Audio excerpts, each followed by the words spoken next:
बिल्कुल आगे हम आपको बताएंगे, क्योंकि देखिए ये वो दो राज्य हैं जहां बीजेपी का परफॉर्मेंस अच्छा रहता है। 284 सीटों तक अभी तक एनडीए पहुंच चुका है। अब क्या 40 सीटें बिहार की और 80 सीटें उत्तर प्रदेश की मिलकर 400 पार का आंकड़ा क्रॉस करवाएंगी?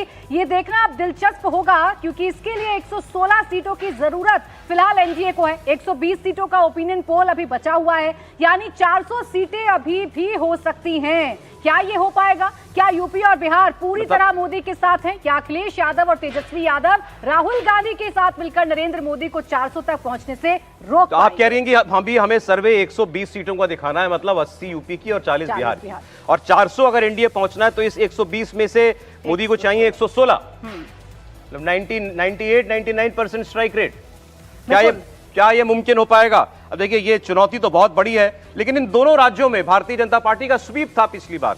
अब याद कीजिए तो 2019 के अंदर उत्तर प्रदेश में एनडीए को मिली थी 64 सीटें, लेकिन 73 में मिल चुकी हैं 2014 में। तो बेंचमार्क हम 73 को रखें, क्योंकि इस बार तो अलायंस वैसा नहीं है जैसा 19 में था, तो वैसे वो मुमकिन दिखाई देता है। और बिहार के अंदर 40 में से 39 सीटें मिली हुई थी, तो बिहार में भी ये हो सकता है। लेकिन इस बार बिहार में आरजेडी कांग्रेस का जो अलायंस है उसको लेकर के बड़ी चर्चाएं चल रही हैं कि तेजस्वी यादव ने बड़ी जान लगा रखी। तो शुरुआत कौन से राज्य से करनी चाहिए प्राची? हमें बिहार से करनी चाहिए। सबसे पहले बात बिहार की कर लेते हैं, क्योंकि यहाँ तेजस्वी यादव फाइट करते हुए तो नजर आ रहे हैं, उनके साथ कांग्रेस जरूर है। तो बिहार की हम आइए 40 सीटों की बात कर लेते हैं, और सबसे पहले उत्तर बिहार की 12 सीटों की बात करते हैं। और ये आंकड़े आपके सामने रखने जा रहे हैं। उत्तर बिहार की 12 सीटों में हमारा ओपिनियन पोल ये बता रहा है कि बीजेपी 5 सीटें जीत सकती है, जेडीयू 4 सीटें जीत सकती है और एलजेपी आर 1 सीट जीत सकती है। यानी कुल मिलाकर 10 सीटें एनडीए के खाते में जाती हुई नजर आ रही हैं, जबकि आरजेडी भी उत्तर बिहार में अपनी मौजूदगी दर्ज करा रही है और 2 सीटें आरजेडी के खाते में भी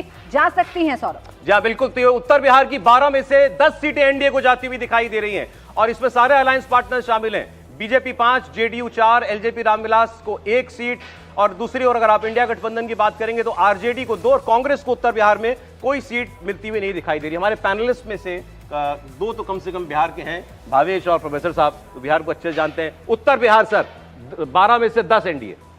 देखिए, मुझे लगता है कि यदि ये भारतीय जनता पार्टी ये परफॉर्मेंस इस चुनाव में ऐसा करती है जो भावेश के आंकड़ों से लग रहा है, तो मैं इससे बहुत अच्छा परफॉर्मेंस कहूँगा। अच्छा, इसलिए मैं अच्छा परफॉर्मेंस कहूँगा क्योंकि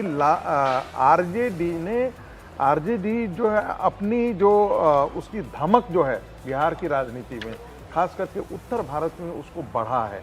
और देखेंगे कि यदि आप विधानसभा चुनाव को आप देखेंगे, उसको यदि आप पैमाना ले लें, तब भी मैं कह सकता हूं कि ये बहुत अच्छा ओपिनियन पोल हमको दिखा रहा है, खास करके उत्तर भारत में।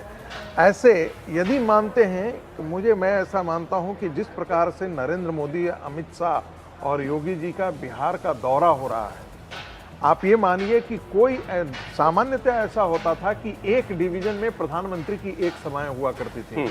यदि वो मगध कमिश्नरी में उन्होंने कर लिया एक रैली, तो फिर वो मगध कमिश्नरी में बाकी सीटों पर नहीं जाते थे। लेकिन प्रधानमंत्री को हम देख रहे हैं औरंगाबाद में सभा कर रहे हैं, बगल में नवादा में उसके लिए भी सभा कर रहे हैं। आज वो जीतन राम मांझी गया में है, गया में उनके लिए भी कर रहे हैं। तो फिर अभी बात चल रही थी कि शायद वो जहानाबाद भी जाएं। फिर इसके साथ देखिए कि ये तीनों सीटों पर अमित शाह का भी दौरा हो रहा है, योगी जी का दौरा भी हो रहा है, पूरी जान लगा रखी है भाजपा ने। राजनाथ जी का दौरा हो रहा है। तो जो मुझे निष्कर्ष निकल रहा है पूरे से कि जो विधानसभा में आरजेडी का लय था, मुझे लगता है Bharatiya Janata party clean sweep करने की दृष्टि से लड़ रही है। आपको उत्तर बिहार नहीं बता दिया कि क्लीन स्वीप होगा? मुझे ऐसा लग रहा है, क्योंकि वो एक ऐसा था वो जो मजबूत गढ़ आरजेडी के लिए मैं मानता हूं कहीं से, और वो और खास करके सीमांचल वाला एरिया, ये 2 ऐसे एरिया थे जहां से ज्यादा उनको आने की। तेजस्वी यादव जो वो एक कांटे की मछली वाला वीडियो जो उन्होंने डाला था, तो वो कांटा कहां लगा हुआ है? बीजेपी में कहीं कांटा लग रहा है या आरजेडी में कांटा लग रहा है? ये तो ओपिनियन पोल तो दिखा रहा है कि तो कांटा तो उन्हीं को लगा है।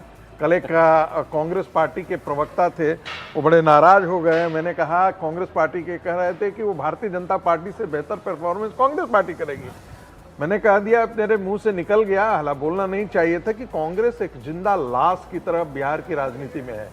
मैं ऐसा इसलिए कह रहा हूं कि कांग्रेस को कोई जिसे 100 को कंधा लगाने वाला नहीं है। आपको मजा आता है ना कांग्रेस के बारे में? नहीं, वहां के देखेंगे कि आप जितने महत्वपूर्ण नेता हैं सारे के सारे धीरे धीरे छिटक करके या तो आरजेडी की तरफ चले गए हैं, जो दलित जो ओबीसी है वो आरजेडी की तरफ गया है, और जो सवर्ण है वो सारे भारतीय जनता पार्टी की तरफ छिटक गए हैं।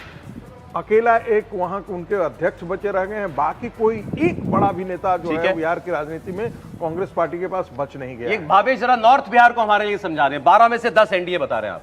देखिए, पूरे नॉर्थ बिहार को आप ठीक से एनालिसिस करेंगे तो यहाँ पे यादवों वोटर का और जो मल्लाह वोटर का बहुत ज़्यादा जनाधार है। दूसरी तरफ ब्राह्मण वोटर का भी यहाँ पे अच्छा खासा आधार है। तो यादव और मुस्लिम तो ज़रूर उनको वोट करें, लेकिन वहाँ यादव का एक कुछ हिस्सा ज़रूर बीजेपी को वोट मिल रहा है। देखिए, खासकर नॉर्थ बिहार में आप जाएंगे तो देखेंगे जो असेंबली चुनाव हुआ था 2020 में, वहाँ भी आप देखेंगे जिस तरह अलायंस हुआ लेफ्ट के साथ और आरजेडी का जो अलायंस हुआ तो उसको बहुत ज़्यादा सफलता नहीं मिली थी।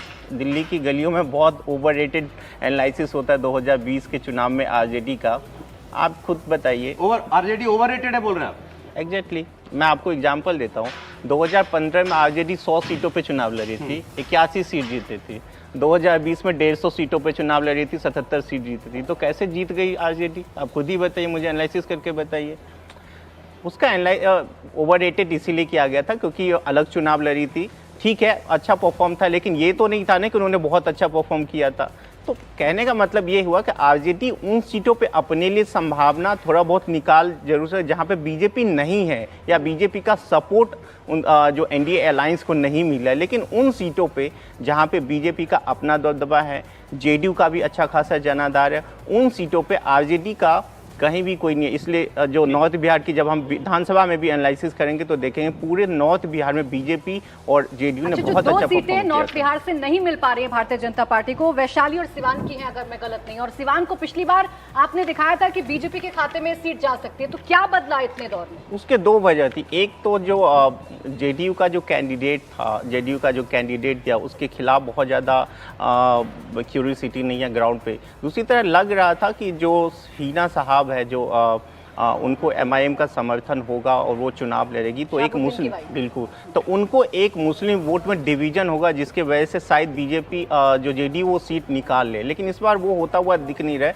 जो एक यादव मुस्लिम का जो कॉम्बिनेशन है वो उनके पक्ष में जा रहा है यहाँ पे। दूसरी सीट एक है वैशाली में जो आरजेडी ने सीट दिया मुन्ना शुक्ला को दिया, एक दबंग नेता माने जाते हैं। दूसरी तरफ वीणा देवी है। वीणा देवी का आपको खुद ही पता है कि जब चिराग पासवान की पार्टी टूटी थी तो वो पारस के साथ चले गए थे। के बाद उनके लिए उनकी पार्टी में भी बहुत ज़्यादा संभावना है नहीं। दूसरी तरफ अब धीरे धीरे जब सर्वे आगे बढ़ेंगे तो मैं कुछ बातों का कहूंगा जो ग्राउंड पे चल रहा है कि क्यों वैशाली जैसी मिथिलांचल की ओर बढ़ देते हैं। आइए, हमने नॉर्थ बिहार देखा, आप मिथिलांचल की 9 सीटों का सर्वे देख लीजिए। मिथिलांचल की 9 सीटें और आपके सामने डेटा आ रहा है। अब BJP 4, JDU 3, LJP Ramvilas 5, RJD 0, Congress 0, मतलब एनडीए का क्लीन स्वीप। मिथिलांचल की 9 सीटों पर एनडीए का क्लीन स्वीप है। सभी 9 सीटें एनडीए जीतता हुआ दिखाई दे रहा है मिथिलांचल में। आपने देखा उत्तर बिहार में 12 में से 10 और अब मिथिलांचल में 9 की 9। यहां बीजेपी को 4 सीटें मिलती हुई दिखाई दे रही हैं, जेडीयू को 3 और एलजेपी रामविलास को 2 सीटें जो हैं वो मिलती हुई दिखाई दे रही है। तो इसे आप क्लीन स्वीप समझिए। समीर जी।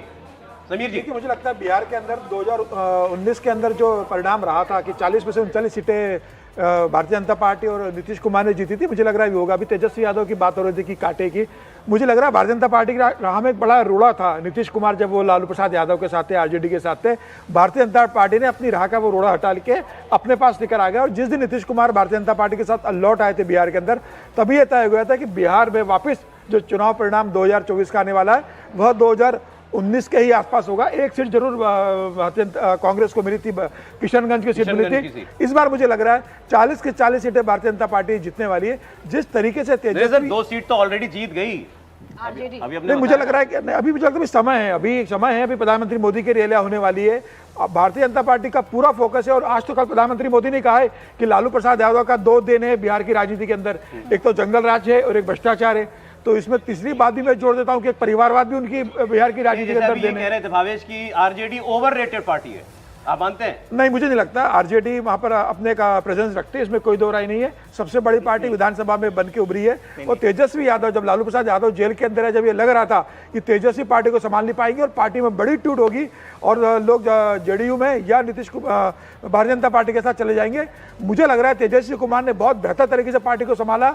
एक मैच्योर पॉलिटिशियन के रूप में वो बन के आए हैं। और आप देखेंगे विधानसभा चुनाव में जब उन्होंने स्पीच दी थी, उस समय भी उनका भाषण बहुत सराहा गया था। तेजस्वी यादव